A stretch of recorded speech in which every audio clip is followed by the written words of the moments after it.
Ibinaling niya ang mukha niya para putulin ang halik at sa kamarahang itinulak ito palayo. This is wrong. Habol hiningang sambit niya. Pagkatapos ay dali-daling umibis siya ng sasakyan. Habang tumatakbo siya papalapit sa gate, ay narinig niyang bumukas ang pinto nito. Kaya binilisan pa niya ang mahakbang niya. Mabuti na lamang at isang pindot lamang niya ang doorbell at rumusponde kaagad ang gwardya nila at nakapasok kaagad siya sa bakuran nila. Lara, wait. We need to talk. Noong lamang siya pumihit para harapin ito, tinipon niyang lahat ng tapang niya para matitigan ito ng tuwid sa mga mata. No, we don't. What happened in the car never happened. So there's nothing to talk about. But, iyon ang gusto kong mangyari. Respetuhin mo na sana ang gusto ko. She was almost pleading now. Matagal bago ito tumugon. At bago ito nagwika ay nagpakawala muna ito ng malalim na hininga. Alright. Kung iyan ang gusto mo. She knew she had to thank him. Salamat. Pagkatapos sambitin ang katagang iyon, ay tumalikod na siya at iniwan ito. Kung mayroong isang bagay na ipinagpapasalamat si Lara, iyon ang pagkakaroon ni Patty ng isang salita. Hindi na nito inungkat pa ang nangyari sa kotse nito ng gabing iyon. Mahigit 2 linggo na ang nakakalipas mula nang makalimot siya sa sarili sa loob ng panahong iyon. Ni minsan ay hindi nila napag-usapan ang halik na namagitan sa kanila. Magsisinungaling siya kung hindi niya aaminin na may pagkailang siyang nadarama para dito. Batid niyang siya lamang ang nakadarama niyon, sapagkat kung gumawi ito ay parang wala talagang nangyari. Kung paano ito makitungo sa kanya noon, ay ganun pa rin ang pakikitungo nito sa kanya pagkatapos ng naganap. It was so ironic. Siya ang nagbitiw ng salitang whatever happened never happened. Subalit, sa kanilang dalawa ay mukhang siya ito ang labis pa rin naaapektuhan. Hindi na bali. Alam niyang lilipas din ang pagkakailang niyang iyon. Ang kailangan lang niya ay ang panahon. Alam din niyang tama lang ang ginawa niya. Nag-igiit dito na dapat ay ibaon na lamang nila sa limot ang nangyari. Magkasosyo sila sa negosyo at natural lamang na madalas ang pagkakasalamuhan nila sa isa't isa. Mahirap kung mananatiling nakalutang sa pagitan nila ang kisap-matang kahinaan na iyon. Naputol ang takbo ng inisip niya nang lapitan siya ng isang supplier nila. Congratulations, bati nito. The place looks great. Ngumiti siya at sinabi, thank you. Ipinakilala nito sa kanya ang may bahay nito na kasama nito. Nakipaghuntahan siya sandali sa mga ito. If you'll excuse me, kailangan ko nang magtrabaho. I have to mingle around. Maya-maya ay saad niya. Sure, congratulations again. Thanks. Nang gabing iyong ginanap ang formal na pagbubukas sa publiko ng ikalawang sangay ng restaurant niya. So matotal ay masasabi niyang naging matagumpay ang kanilang opening day. Dinaluhan ng mga kilalang tao ang kanilang ribbon cutting na sinundan ng pagbasbas ng pare. Then came the launch party proper, which was still underway. Kumuha sila ng host at entertainers para aliwin ang mga bisita habang kumakain ang mga ito. Natapos na ang kainan at natapos na rin ang maiksing programa. Maya-maya lamang ay nagsisimula ng magpatugtog ng dance music ang DJ na inarkila nila. Ginugol niya ang mga sumunod na minuto sa pag-iestima ng mga kakilala niyang panauhin. Kanina ay kasama niyang nag-iikot si Patty. Subalit nang magawi sila sa mesa ng mga business acquaintances nito, ay hindi na ito nakaalis doon. Tinapunan niya ng tingin ang lugar kung saan niya ito iniwan at nakita niyang naroroon pa rin ito. Nagpasya siyang lumabas muna sandali para magpahangin. Dumungaw siya sa barindilya at itinukod ang magkabilang braso sa pasimano niyon. It was a beautiful Friday night. Inaliw niya ang sarili sa pagmamasid sa makukulay na taong nagdaraan sa kalsada sa ibaba. Marahil ay 10 minuto na siyang naroroon nang makarinig siya ng kaluskos mula sa likuran niya. Pagpihit niya ay nakita niya si Patty. May hawak itong bouquet ng tulips. Those were her favorite flowers. Hi, somebody delivered this for you. Ako na ang tumanggap dahil hindi ka makita ng delivery boy. Disappointed na kinuha niya mula rito ang pumpo ng mga bulaklak. Nahiwagaan siya sa nakapanayang disappointment sa dibdib niya. Ang tanong ay bakit? Was she secretly hoping the flowers from Patty instead from someone else?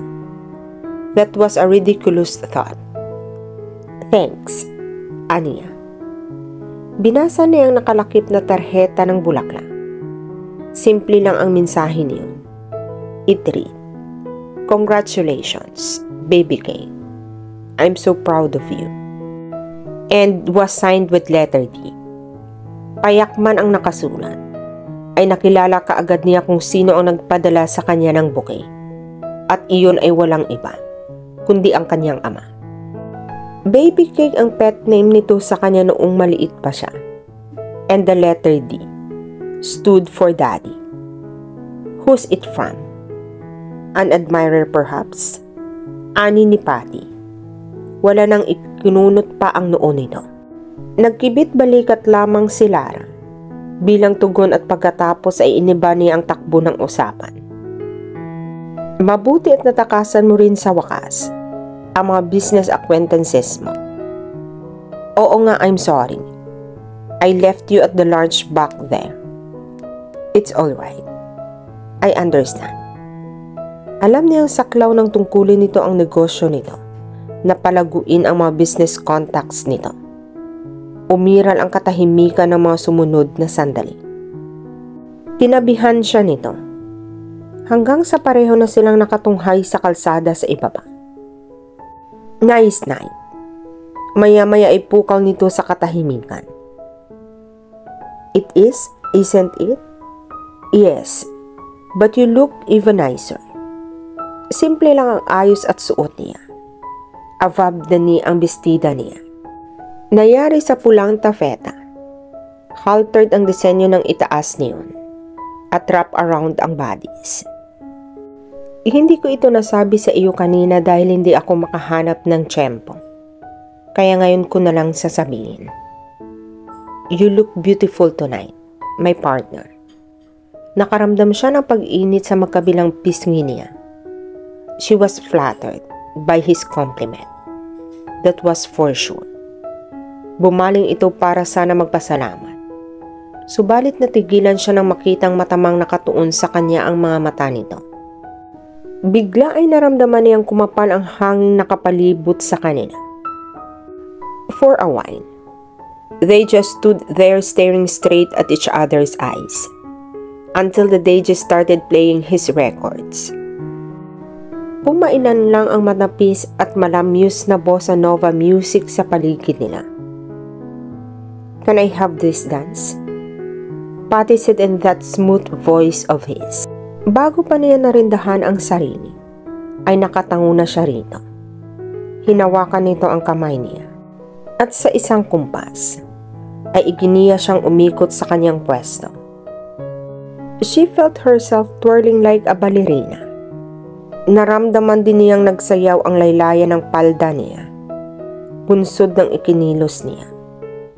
Pagkatapos ay napaloob na siya sa matipunong bisig nito. Hawak pa rin ito ang isang kamay niya, habang ang kabilang kamay naman nito ay humimlay sa ibabang likod niya. Ganoon ang naging ayos nila. Habang sumasayaw sa saliw ng romantikong tugtugin, dancing with him, so close, and with his arms wrapped around her. Felt so unbelievably right. Ipinatong niya ang pisngi niya sa malapad na dibdib nito at hinayaan ang sariling namnamin ang mahika ng sandali. His presence invaded her senses. Dama niya ang init na nagmumula sa katawan nito Nanuot sa ilong niya ang mabangong samyo nito. Bawat paghugot nito ng hangin, bawat pagpintig ng puso nito, lahat ng iyon ay hindi nakaligtas sa kamalayan niya. And because she was so in tune with him, it was impossible for her not to notice that part of his anatomy that was beginning to poke her tummy. Napadilat siyang bigla nang maunawaan kung ano ang bagay na iyon. Pagkatapos ay nanlaki ang mga mata niya, na nanigas ang gulugod niya. Patty, aniya sabay atras palayo rito. What? Kailangan na nating pumasok sa loob. Kanina pa tayo rito. Don't forget, we're the host of the party. We need to be where the guests are. We don't want to appear like ungracious host, right? At saka nauuhaw na ako. I think I need a drink. A cold one. Mabilis at walang patid ang kanyang sinabi. Sa totoo lang, ay hindi niya alam kung may sense ang mga sinasabi niya. She just let herself rumble. Kasi naman, nataranta siya dahil sa ano nito. What threw her wasn't her hard-on per se but the realization she was the reason for that hard-on. Of course, she was flattered. Sino bang hindi mapa-flatter? Nakalalamang nga lang sa kanya ang pagkabahala kaysa sa pagka-flattered. She didn't plan this, and she didn't know how to deal with it. You have a point. Sige na. Mauna ka na sa loob. Susunod na ako. Pagkaraan ng ilang sandali ay tugon nito. Naunawaan niya kung bakit kailangan itong magpaiwan. Naturally, he had to compose himself first. Okay. See you in a while then. Wika niya. At pagkatapos ay iniwan na niya ito. Napabalikwas ang upo si Patty. Habol niya ang hininga at ang init-init ng pakiramdam niya. Damn it, he muttered to himself. Bumangon siya mula sa kama, saka tinungo ang personal refrigerator sa sulok ng kwarto niya. Kumuha siya ng bottled water at inisang lagok ang laman niya. Pagkatapos ay napasalampak na naupo siya sa gilid ng kama. Hindi na niya mabilang kung ilang gabi na niyang napapanaginipan si Lara. It was always the same dream.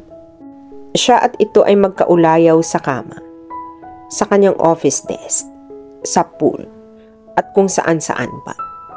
The places varied but the act was always the same. Indeed, he had it bad for his partner. It was something that had become quite apparent to him these past few weeks. Sumagi lang ito sa isip niya, ay nagre-react na kaagad ang katawan niya, lalo na kapag nasa harap niya ito.